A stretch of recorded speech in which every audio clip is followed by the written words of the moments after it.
John 16:25-33 closes a long, intimate discourse in which Jesus prepares his disciples for the transition about to unfold.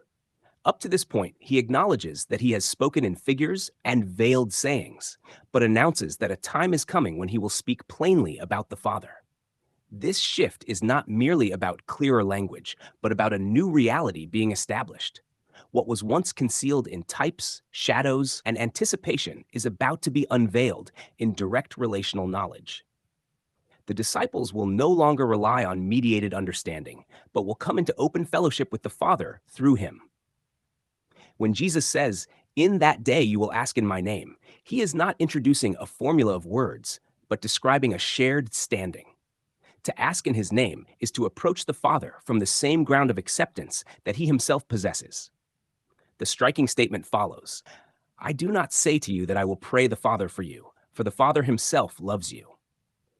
This reveals a profound truth. The Father's love is not distant or reluctant, requiring persuasion. It is already fully given. The Son's work does not create the Father's love, but brings the disciples into the awareness and experience of it. Their access is immediate, not dependent on repeated mediation, because they are now embraced in the same love that exists between the Father and the Son. Jesus then summarizes his mission. "I came forth from the Father and have come into the world. Again, I leave the world and go to the Father." This movement, coming from into the world and returning again, frames the entire redemptive work. The disciples respond with confidence, believing they now understand. Yet Jesus gently exposes the fragility of their confidence, predicting that they will soon scatter, each to his own, leaving him alone. Their faith, though genuine, is not yet steady. Still, he immediately affirms that he is not alone, because the Father is with him. Even in the moment of abandonment, divine fellowship remains unbroken. The purpose of his words is then made explicit, "that in me you may have peace." This peace is not circumstantial but rooted in union with him. In contrast, in the world you will have tribulation. The tension between these two realities defines the moment they are entering. The tribulation he speaks of is not generic suffering, but the upheaval associated with the passing of one order and the emergence of another. The disciples are standing at the threshold of that transition. The final declaration, "I have overcome the world," is stated before the cross, yet spoken as a completed reality.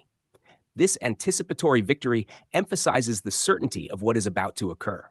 His overcoming is not limited to personal triumph, but signals the decisive end of the old system that stood in opposition to God's revealed purpose.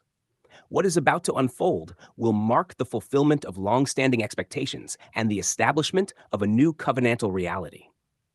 Within this passage, the emphasis consistently falls on what is being accomplished rather than what remains to be achieved. The disciples are being drawn into a finished work that secures their standing, grants them direct access to the Father, and establishes a peace that exists even amid external turmoil.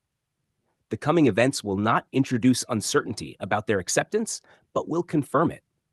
The victory Jesus speaks of is not partial or progressive. It is decisive, and it defines the new reality into which they are about to enter.